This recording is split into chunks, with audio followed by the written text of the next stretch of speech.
राष्ट्रपति विद्यादेवी भण्डारी नागरिकता विधेयक फिर्ता केला बाद नेपाली कांग्रेस सेहो विरोध प्रदर्शन केलकै छ।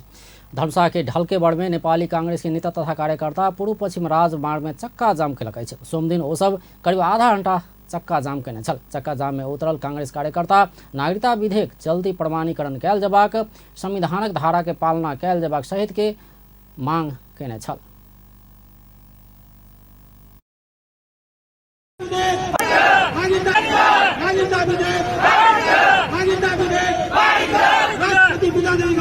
मुर्दाबाद मुर्दाबाद मुर्दाबाद। ओ सब जन्मसिद्ध नागरिकक संतान के वंशजक आधार में नागरिकता देल जबाक मांग केने अछि।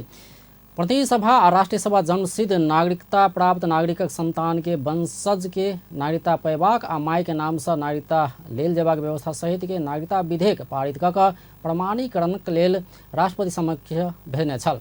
प्रमाणीकरण के लिए साउन 15 गते भेजल गेल ई विधेयक राष्ट्रपति भण्डारी 14 दिन बाद प्रतिनिधि सभा में फिर्ता भेज देने अछि। ई विधेयक ऊपर संघीय संसद में पुनर्विचार करब आवश्यक भेला से प्रतिनिधि सभा में फिर्ता भेजने राष्ट्रपति कार्यालय जनौलक अछि।